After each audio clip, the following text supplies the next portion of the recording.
Le thème, il est en 2 points. Je serai pas long, hein, le thème est en 2 points. Ce que le Seigneur m'a mis à cœur, c'est l'apitoiement sur soi-même.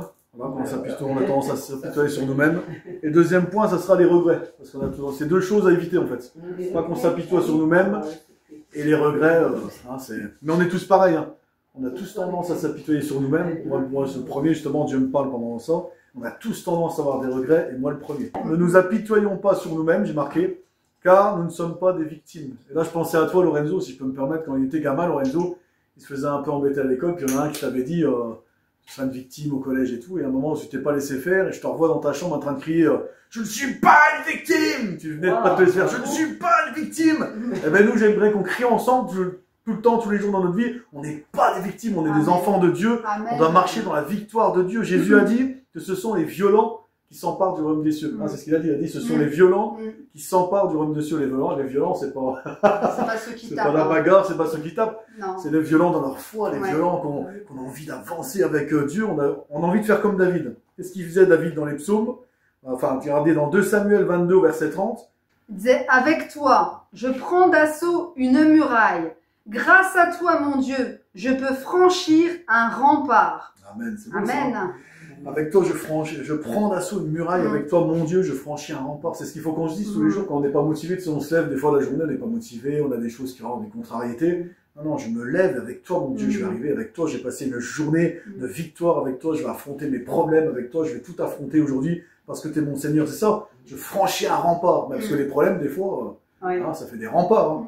Et là, on dit non, avec toi, mon Dieu, tous les problèmes de la journée, tout ce qui va pas, je vais le franchir avec toi, mon Dieu. Alors là, j'ai noté aussi, s'apitoyer sur nous-mêmes, mais c'est pas la foi. Non. Moi, j'ai vraiment envie qu'on se motive ensemble à dire, levons-nous et marchons. La Bible, elle dit, j'aime bien ce passage-là, c'est un de mes passages préférés, 7 fois le juste tombe et il se relève. Amen. Et là, j'ajoutais toujours que la victoire, elle dépend pas du nombre de fois où on tombe, la victoire dépend du nombre de fois où on se relève. Amen. J'ai lu le psaume 68 au verset 29, s'il te plaît. Amen. Ton Dieu ordonne que tu sois puissant. Affermis, ô Dieu, ce que tu as fait pour nous. Amen. Vous avez vu, c'est fort ça. Et à d'autres versions, on dit ton Dieu ordonne que tu sois fort. Et ton Dieu ordonne que tu sois puissant. Il nous l'ordonne. Donc pour Dieu, il veut qu'on soit comme il dit à Gédéon, des vaillants héros. Amen. Un vaillant héros, c'est je m'appuie sur toi, mon Dieu, et je fais comme David, comme je m'appuie sur toi. Ben, à un moment, il va dire au géant Goliath, toi tu t'avances vers moi avec la lance et le javelot, et dis moi je viens contre toi au nom de l'Éternel que tu as insulté, et je vais te tailler en pièces au nom de l'Éternel. Amen. Et quand tu parlais de Gédéon, justement, ce que tu as dit qu'il tu vois, mais justement, c'est ce que je voulais. Donc Gédéon, il dit à Dieu, mais oui, moi je suis le plus pauvre, ma famille est la plus petite, et Dieu va lui dire, va avec la force que tu as. Vraiment, c'est aussi marqué, tout ce que ta main trouve à faire, fais-le. Amen. Comme je disais la dernière fois, on a toujours quelque chose à faire. Et surtout, ne nous apitoyons pas sur nous-mêmes, parce qu'on va tourner rond. Si je me lève et que je dis, à place de dire, bah tiens, avec Dieu, je fais des exploits, puis je me lève, je dis, oh non, encore une dure journée devant moi, devant cette image, ça nous arrive à tous. Pas envie de me lever, j'ai pas envie, ça va pas, j'en ai marre, j'en peux plus. Là, des fois, vous avez remarqué, si on dit j'en peux plus, il y a un pasteur qui a dit, le cœur a des oreilles. Plus je dis, j'en peux plus, et moins je vais en pouvoir, en fait. Alors si je confesse comme David, non, avec Dieu je vais arriver. David, à un moment, Paul il disait lui carrément, je peux tout par celui qui me fortifie. C'est ça qu'il faut confesser, pas dire, si on confesse j'en peux plus, à un moment, tu es d'accord avec moi, à force ton cœur il entend. Moi j'aime bien ce pasteur ce qu'il a dit, le cœur a des oreilles. Ça Dieu qu'il a dit à un moment donné, mais garde ton cœur plus que toute autre chose, parce que de lui viennent les sources de la vie. Et la façon qu'on parle, c'est super important. Si on se plaint tout le temps, on va finir morose, on va finir abattu. Mais si on confesse la parole de Dieu comme Paul, je peux tout par celui qui me fortifie. Moi, j'ai envie de me lever le matin, maintenant, dire non, je peux tout par celui qui me fortifie. Parce que j'ai 2 choix. Soit je m'apitoie sur mon sort, je me laisse aller, je me lamente. Soit je confesse la parole de Dieu. Et je pense qu'on veut tous être heureux un peu dans la vie, qu'on veut tous un peu de joie malgré les problèmes, malgré les circonstances. Regardez Paul, je disais Paul, c'est un exemple. Paul, il s'est jamais apitoyé sur lui-même. Il confessait, comme je vous ai dit, je peux tout par celui qui me fortifie. Pourtant, Paul, il y a un moment dans la Bible, vous connaissez un peu les actes des apôtres, il y a un moment, dans la même journée, il se fait mais tabasser. Ils expliquent qu'il le porte. Il le porte tellement il l'a amoché. Ils se sont mis à je sais pas combien dessus. Ils l'ont tabassé. Ensuite, je crois que c'est les Romains qui viennent le défendre, mais ils l'embarquent aussi, ils l'emprisonnent. Il se fait jeter en prison. Ensuite, ils le mettent dans un bateau pour qu'il aille être jugé à Rome. Ils le mettent dans un bateau. Et là, il y a une grosse tempête et le bateau fait naufrage. D'accord? Et là, ils arrivent quand même à regagner le bord, comme on dit. Ouais, ils arrivent sur une île déserte. Ils arrivent sur une île déserte. Ouais. Là, il faut un petit feu, tout ça. Et là, il y a un serpent qui s'enroule autour de son bras. Hein, comme disait Luc Dumont, Paul, il aurait pu dire, j'en peux plus, j'en ai marre, j'en ai ras-le-bol, j'en peux plus, c'est ça ma vie. Je me fais tabasser, je fais naufrage, j'arrive sur une île, il y a un serpent qui s'enroule autour de moi. Mais la Bible, elle dit qu'il a juste secoué le bras. Et tout le monde s'attend à ce qu'il meure. Et rien. Le serpent n'a rien pu lui faire. Il est resté serein, il est resté calme. Mais là, Paul, il aurait pu dire, j'en peux plus. Paul, il aurait pu dire, j'en ai marre. Et nous, parfois, moi, quand je dis ça, je me rends compte, et je vais parler pour moi-même, vous allez dire, vous, si vous êtes d'accord avec moi, moi, je parle pour moi-même des fois, pour pas grand-chose, j'en peux plus. Des fois, pour pas grand-chose, je suis découragé. Quand je dis ce que Paul a vécu, j'aurais réagi comment? Vu les petits détails, moi, sur lesquels, des fois, je me lamente. Je sais pas si vous êtes comme moi, mais quand je lis ça, des fois, j'ai un peu honte. C'est pas pour qu'on se culpabilise, mais je me dis, mais mince, avec tout ce qu'il a vécu, Paul, nous, le moindre petit problème, on a envie d'abandonner, on se rebelle un peu contre Dieu, on dit, bah, Seigneur, c'est ça, moi, j'arrête, c'est bon. Non, je rentre chez moi. Et quand je vois, moi, le nombre de fois où je me plains, mais pardonne-nous, Seigneur, pardon. Quand on voit même sans parler de la Bible, dans le monde, regardez sur l'Ukraine qui vivent la guerre, là, je voyais, il y a un gars, en ce moment, ils attrapent les Ukrainiens qui, tu sais, il y a des Ukrainiens qui sont dispensés de la guerre, parce qu'en fait, il y en a qui ont des enfants, donc il y a un truc spécial, il y en a qui ont des problèmes de santé. Et là, il y a plein de barrages partout en ce moment, ils les prennent de force.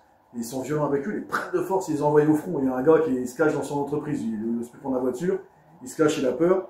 Il dit, j'ai 3 amis qui ont été envoyés au front et qui sont morts, quoi. Ils ont été envoyés de force. Et nous, on se dit, mais Seigneur, pardon de me plaindre, quoi. Hein, nous, on allume l'eau, on a de l'eau chaude, on a quand même, finalement, on n'a pas trop de quoi se plaindre quand même, malgré nos problèmes.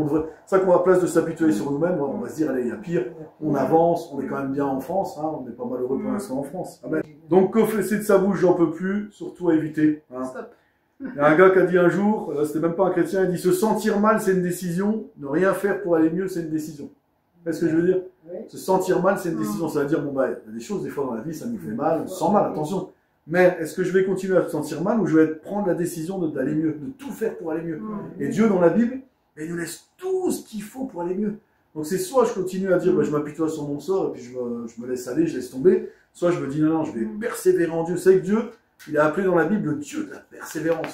Amen. Jésus a dit, celui qui persévérera jusqu'à la fin sera sauvé. Pourquoi il a dit ça, Jésus? Parce qu'il savait que ça serait dur. Il a dit, vous aurez des tribulations dans le monde, vous aurez des problèmes, mais prenez courage, j'ai vaincu le monde. Mais voilà. Celui qui persévérera jusqu'à la fin sera sauvé, parce qu'on a tous tendance à se décourager, à abandonner, parce qu'il y a quand même des soucis dans la vie, etc. Maintenant, Dieu, il veut qu'on persévère en lui, qu'on croit en ses promesses. Donc voilà, je vous invite tous pour ce premier point à y réfléchir, à méditer là-dessus, parce que des fois, on s'en rend même pas compte, je crois, des fois. On s'apitoie sur notre sort, des fois, on s'en rend pas compte. On s'en rend pas compte des paroles qu'on dit. Ça, des fois, on a pris des habitudes peut-être de dire « Ah là, j'en peux plus. Oh, je suis fatigué. Ouais, voilà, je suis fatigué. » Ça, j'ai dit tout à l'heure, moi, je suis fatigué. Comment je vais faire? Je suis découragé. Mais quand tu lis les psaumes, après, David, il posait sa plainte devant Dieu. Hein? David, il disait à Dieu, ben, Seigneur, ça ne va pas, je suis attaqué de toutes parts, il y a ça qui ne va pas. Mais avec toi, t'as vu? Mais avec toi, ça va aller. Mais avec toi, je suis fort. Et ça me fait rappeler, tu sais, je te rappelle la période où tu t'étais mis à l'arrêt parce que tu avais eu ton problème de genou. Et il arrivait un truc où ils n'avaient jamais vu ça, la Sécu n'existait plus dans le dossier de la Sécu, donc pas d'indemnité. Et en fait, c'était une période où il y avait plein comme ça de problèmes à gérer. Et à un moment donné, il s'assoit à table, Samuel, puis il dit, faut trouver une solution. Puis je dis, mais pourquoi tu dis ça? Et en fait, c'était devenu tellement machinal dans sa tête, il y avait tellement de soucis à régler qu'à un moment donné, il s'est assis et c'est sorti tout seul de sa bouche. En fait, tout le monde s'est demandé quoi? Parce qu'on parlait de rien, c'était une période où on n'avait que des problèmes. Puis je m'assois à table, c'est le cerveau des fois avec la fatigue. Moi, je m'assois à table, puis on mangeait comme ça, puis d'un coup, j'ai dit, faut trouver une solution. Et puis d'un coup, pourquoi je dis ça? Puis on a eu un fou rire là-dessus, parce que tellement on a des problèmes. On avait des problèmes à cette période-là. Mais voilà. Comme tu dis, attention à ce qu'on confesse de notre bouche. Si on se le rappelle tous ensemble, pas pour se culpabiliser, mais pour dire, arrêtons de dire j'en peux plus déjà, parce qu'après le corps il lâche, il n'en peut plus vraiment. Plus on dit j'en peux plus, plus ça va venir dans ton cœur, plus tu n'auras pas envie de te lever le matin. Tu sais, des fois on peut. Ça me rend malade. Ah oui, voilà. Ah, ça me rend malade. Mais après, tu vas te sentir, tu vas commencer à avoir la migraine. Non, mais c'est vrai. Tu vas commencer à te sentir mal, gars. La Bible, elle dit, une bonne nouvelle réjouit le cœur. Non, une bonne nouvelle fortifie le cœur. Amen. Et un esprit abattu dessèche les os. Donc si on est trop abattu, si on est trop mal et tout, on dessèche nos os, c'est pas bon pour la santé, il faut pas qu'on se laisse abattre. Et surtout, je crois que Dieu veut vraiment pas qu'on s'apitoie sur nous-mêmes, parce que Dieu il veut qu'on combatte en lui, qu'on fasse confiance en ses promesses, et il veut des hommes et des femmes qui marchent. Il veut vraiment qu'on marche avec lui. Hein, c'est marqué souvent ça, de marcher. À un moment, il va dire à Josué, fortifie-toi et prends courage. Fortifie-toi et bon courage, il y a d'autres traductions, mais fortifie-toi. Donc on doit se fortifier, on doit prendre courage en Dieu, parce que pourquoi? On sait en qui on se confie. On se confie quand même au Dieu, le Dieu de Moïse qui a ouvert la mer en deux. Ben, nous, c'est ce Dieu-là qu'on invoque le même Dieu. Parce que j'entends des fois dire des gens, quand on parle de tout ça, ouais, mais moi je suis pas Moïse. Ouais, mais moi je suis pas Paul. D'accord, on n'est pas Paul, on n'est pas Moïse. Mais on invoque le même Dieu que Paul et Moïse. Parce que c'est pas Moïse qui a ouvert la mer en deux. C'est Dieu. Donc nous, on invoque le Dieu de Moïse, le Dieu de Jacob, le Dieu de David qui a vaincu Goliath. C'est le même Dieu aujourd'hui en 2024, 2025. C'est le même Dieu en 2025 qu'on invoque. Le Dieu qui a ouvert la mer en deux. Le Dieu qui a fait des miracles. Le Dieu Jésus qui a ressuscité des morts. C'est le même Dieu aujourd'hui qu'on invoque. C'est le premier point. Ne pas s'apitoyer sur nous-mêmes. Et le deuxième point, très important, les regrets. Vous êtes du genre tous à des regrets. On a tous eu des regrets à un moment de nos vies. Hein. Donc là, les conseils de la Bible, c'est d'avancer, de ne pas regarder en arrière. Paul disait, oubliant tout ce qui est en arrière, je cours vers le but, je cours vers l'avant. Alors comment gérer les regrets? Comment? On doit pas regretter.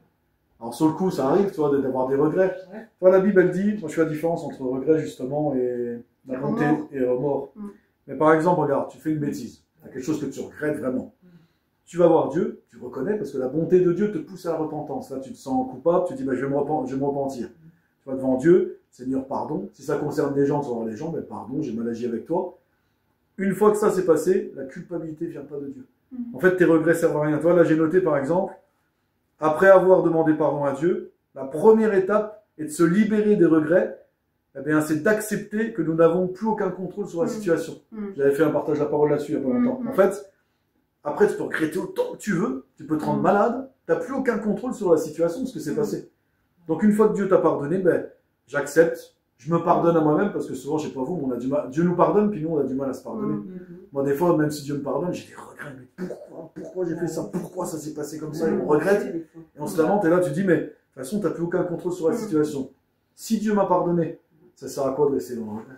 Ça sert plus à rien, parce que même si je me lamente, même si je me rends malade, même si je me fais du mal à moi-même, que je ne me pardonne pas, ça ne changera jamais, j'ai plus aucun contrôle sur la situation. On peut pas. Donc voilà, afin de pouvoir tourner la page et d'aller de l'avant, c'est ça le but. Si on laisse tomber les regrets, qu'on dit, bon, on les remet devant Dieu, Seigneur, pardon, mais après, si tu veux aller de l'avant, il faut tourner la page. Regardez, quand tu lis une histoire dans un livre, si tu ne tournes pas la page, tu ne pourras pas lire la suite. Si tu restes dans les regrets bloqués, tu vas rester toujours sur la même page, dans ta vie, tu n'avanceras plus dans rien, c'est terminé. Non, merci Seigneur, je tourne la page pour lire la suite de l'histoire. Et en fait, là je répète, c'est important, accepter et se pardonner à nous-mêmes. Parce que souvent, est-ce qu'il y en a d'entre vous qui ne se sont pas pardonnés des choses encore, ou est-ce que vous êtes en clair avec ça pour vous dans votre cœur? C'est bon? En clair, c'est important d'écouter en paix. Moi, il y a des choses qui me reviennent en mémoire. Quand je sais que quand je me suis fait baptiser, mes péchés ont été pardonnés. Carrément, avant, d'accord. Ouais, mais je demande, Seigneur, pardon, puis après, je me dis, tu m'as déjà pardonné. Ça va mieux maintenant, mais c'est vrai que souvent, ça me revient. Beaucoup de choses que je regrette. Voilà. Et je dis, pourquoi j'ai agi comme ça? Et la culpabilité, c'est l'autodestruction. Oui. Aussi, toi, tu disais toujours, la culpabilité vient pas de Dieu. Moi, j'avais tendance, j'en parle parce que j'ai tendance à me culpabiliser, à ruminer. Mais ça vient pas de Dieu, la culpabilité. Une fois que tu t'es repenti. Oui. Regardez Pierre, j'avais noté. Pierre, quand il a renié Jésus, vous avez déjà lu, Pierre, il renie Jésus 3 fois. Et après, c'est marqué qu'il pleura amèrement. Donc, il a vraiment regretté. Mais il ne s'est pas arrêté là. Après, on voit un Pierre qui va avancer, qui va écrire des épîtres, après, il ne va plus jamais en parler. Il ne va pas dire, oh là là, j'ai renié Jésus 3 fois, oh là là. Non, c'est fini. Il a pleuré amèrement, il a regretté, et après, il a avancé, Pierre. Voilà. Après, moi, je crois aussi que les erreurs qu'on fait, c'est bien aussi de se les remémorer pour savoir quel grand Dieu on a, qui nous a pardonné ce qu'on a fait de mal. Voilà. Et ça, du coup, c'est pas des regrets. Ça nous aide aussi à avancer. Voilà. Ça, justement, c'est pas des regrets. Dire, Dieu, c'est comme si on le note. Seigneur, merci, tu m'as pardonné ça. Parce que quand tu parles de regrets, je voulais juste faire une petite parenthèse. Je me souviens, j'avais eu une image une fois à l'église, c'était une personne qui avait un vêtement blanc, et il y avait des taches blanches, mais des taches comme, vous savez, des fois, on a par exemple des auréoles, c'est blanc, mais c'est pas le même blanc. Et la personne voyait ces taches-là, enfin, ces auréoles, et pleurait sur son vêtement en disant, mais mon vêtement, il n'est pas blanc. Et le Seigneur disait, mais en fait, c'est pour te rappeler d'où tu viens. Voilà. Par exemple, je prends l'exemple de Lilou, qui a eu un passé. Elle se rappelle, tu te rappelles d'où tu viens. C'est-à-dire, tu ne vas pas aller jouer à aller, je sais pas, t'acheter quelque chose qui te tenterait, oui, à voilà, dire, bon, je vais tenter un petit peu, voilà.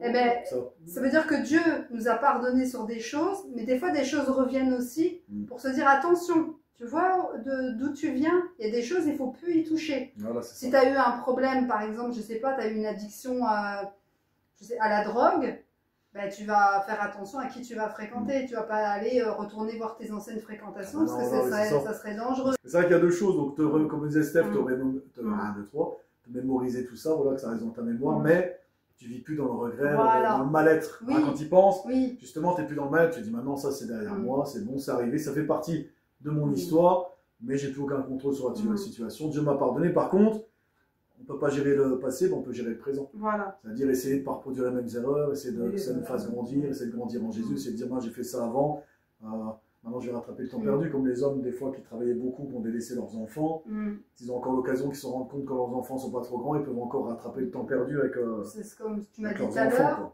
le monsieur qui dit, Lilo elle a regardé un reportage, il y a un monsieur qui disait, j'ai pas pu être un bon papa, mais je vais essayer de devenir un bon grand-père, c'est ça? Il a été 30 ans en prison. 30 ans en prison, il n'a pas été là avec ses enfants, donc un grand regret, mais il va pouvoir être un bon grand-père. Enfin, c'est ce qu'il dit.